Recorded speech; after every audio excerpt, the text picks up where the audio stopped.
As covered in my previous videos on Tolkien's ideology and beliefs, the professor held many strong opinions that would oftentimes be viewed as peculiar in the eyes of his contemporaries, and most especially in the eyes of the people of today. In fact, while discovering his more obscure letters and interviews, or first-hand accounts of those who knew him, you may, for example, stumble upon his views on motor vehicles and the increasingly widespread use of the combustion engine throughout the world. In this video, we'll examine this lesser-known aspect of J.r.r. Tolkien's beliefs in his own words, as well as discover some interesting facts about his life that were the direct result of his hate of automobiles.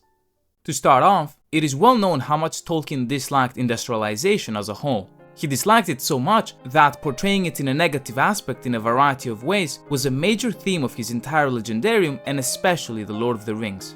Some of the ways in which he portrays industrialization negatively is of course his depiction of Isengard and Saruman. The White Wizard and the realm he has forged is the result of performing what Tolkien considers to be the unnatural treatment of the land, its utilization to the point of destruction, to the point where nothing is left standing. No resource is enough for Saruman's furnaces, not enough trees are ever cut down and burned, no stone is left unturned. The beautiful forests of the region are defiled, they are assaulted, and the only thing left behind, the debauchery of Isengard's expansion, black, dead land devoid of life. This is also the way in which Mordor and Sauron's own empire is portrayed. Like Saruman, Sauron and his orcs use evil contraptions and machinery and unholy technologies made with the sole purpose of destroying nature, stripping it of its sanctity, and changing the way of life of the conquered for the sake of fueling the Dark Lord's ever-expanding empire. An empire so rotten to the core and lacking a soul that it does not care about the most sacred and important thing in the world, life. And what is nature if not life? And before these characters, in the Silmarillion too, we see Morgoth in a similar light, and through his own marrying of Arda. Nearly every single force of evil in all of Tolkien's writings are industrial powers that defile nature in their greed and without end. Tolkien himself was a traditionalist and a very devout Catholic. He adored what he considered to be humanity's natural way of life, and if not humanity's as a whole, then at the bare minimum the natural way of life for an Englishman. He saw industrialization as something directly infringing on what Tolkien thought to be natural, to be what was meant for people. He loved England's villages and the green countryside, the forests and the rivers, the valleys and the hills. He grew up at a time in the late Victorian era in which England was one of the great global centers of industry, and as such, he increasingly saw the traditional life of the countryside disappear. He saw villages grow smaller, cities expand to unnatural and unsustainable levels while consuming all surrounding areas. He saw factories exhale black and terrible smoke in the atmosphere, making it hard to breathe, and concrete roads dot the country's entire landscape. Moreover, he saw how it affected the traditional structure of the family unit and of the household. Naturally, you may disagree with this, as well as with everything mentioned in this or other videos, but the point remains that this is what he believed in, and it is these beliefs that are reflected in his writings that we all ultimately love. Of course, to further make his point about the scourge of industrialization, portraying industry as the villain in the form of Saruman and Sauron was not enough. Something more was required. This something more was portraying industrialization's opposite, the traditional English way of life in Tolkien's mind, as the protagonists of the story, as the good guys that contrasted to the aforementioned evil. The hobbits are exactly this. The Shire itself, if you can't already tell from its name, is based on the English countryside, on English traditionalism, and the way of life Tolkien deems ideal. Of the simple life, and the stories of simple folk, of them making their own food, and living alongside big families in large households, surrounded by nature and fresh air. A life with less complexity, and whose societal structure was simple and consistent, in contrast to the ever-changing society Tolkien was born and eventually grew old in.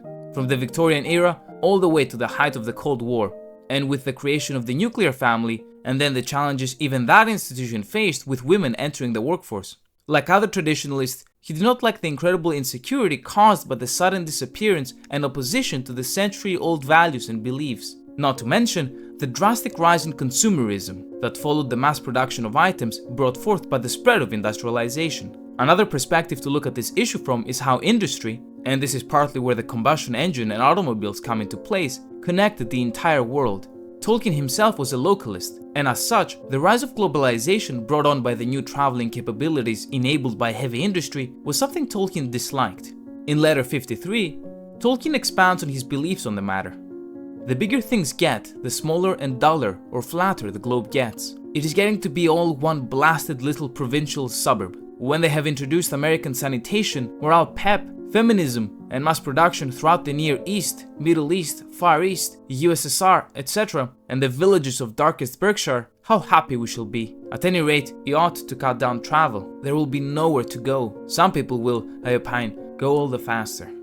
Tolkien disliked how small the world was getting, and how little was left to be explored. Most importantly, he disliked how the entire world was slowly becoming one singular thing that was influenced largely by whichever was the dominant cultural power of the time, in this case, the United States of America. The local ways of life of people throughout the entire world was becoming more similar, their culture commercialized, their architecture increasingly the same, not being able to tell if you're in New York or London, with the rise of more functional building styles. Not to mention how he felt about English being spoken by such a massive population outside of England itself, feeling it had a negative effect on the English language itself, which he loved so much. Something he states later in the letter, in which he wishes a repeat of Babel from Genesis. This could also be yet another reason why he particularly opposed imperialism, the existence of the British Empire, and its global character as covered in my video on Tolkien and the Roman Empire. The car was a large proponent of all of this. With easier travel, globalization became faster and more inevitable than ever before. Whereas trains connected one station with another, cars connected the entire world. Having looked at the larger consequences of cars and industrialization and their negative effect on Tolkien's ideal world, we should now look at why he actively disliked them in his personal life, and whether or not, after all of this, he actually owned a car himself. Tolkien has stated that one of his inspirations while writing the villains of The Lord of the Rings was the introduction of infrastructure to accommodate motor vehicles in Oxford. In order to make cars viable, roads had to be built. In order for them to be built, his beloved Oxford had to be turned upside down, buildings had to be destroyed, and the entire face of the city altered, trees cut down. And in his view, they were altered so deeply to make place for these loud and ugly machines that, like the factories he hated, exhaled black smoke and darkened the atmosphere and made it difficult to breathe. Throughout his long life, he had witnessed these machines, among others, be invented, start as rare collectibles of the wealthy, and slowly appear in every corner of every city and village in the world, which irritated him deeply. In letter 64 he states that, "It is full Maytime by the trees and grass now, but the heavens are full of roar and riot.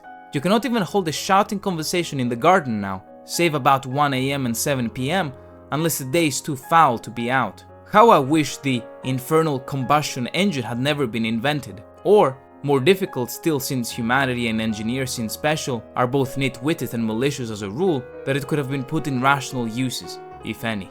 With that said, existing and participating under specific circumstances that you disagree with does not necessarily make your opinion less valid.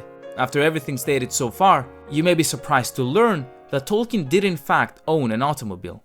Having first ridden in a car as early as 1911 in Oxford, Tolkien would go on to purchase his very first motorcar as a family car, a Morris Crowley, in 1932. This car would often be used to transport luggage while the Tolkien family went on holiday, with the professor himself driving. It is said that Tolkien was not particularly good at driving, unfortunately, and was a great terror while on the road, running into walls and nearly oftentimes into people and traffic too, according to his biography. The family car was hilariously even given a nickname, Joe or Old Joe, after the first letters of its license plate. And a few years later, it was replaced by a newer car named Joe 2, though Tolkien oftentimes simply referred to it as the machine. With his disdain of these machines growing alongside their increased use throughout the world and damage of the countryside, however, Tolkien felt compelled to sell Joe in the 1940s, shortly after the end of the Second World War. Perhaps how he saw this technology and its evolutions be used on the field of battle with the purpose of sowing death influenced his decision. And it is no coincidence that, throughout his life, he often contemplated how technology empowered mankind, while always seeing power with suspicion, as it had the capacity to corrupt men and make them destroy both themselves and their surroundings. Nonetheless, having been an active cyclist even before owning a car, he would notoriously, for the rest of his life and for as long as he could, use a bicycle as his main means of transportation.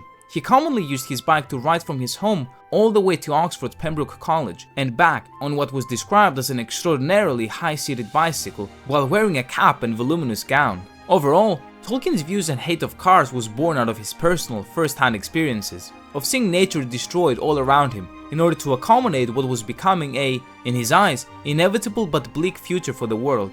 He saw the old and beautiful elm trees being cut down near his house for the sake of a simple road expansion, and he saw Little Oxford mangled and changed, and the world grow louder and more polluted than ever before. And it was from these personal experiences that cars took a more notable role in his wider ideology when it came to industrialization. And it is from this stage that he started to think of their impact on the world as a whole, on a societal level.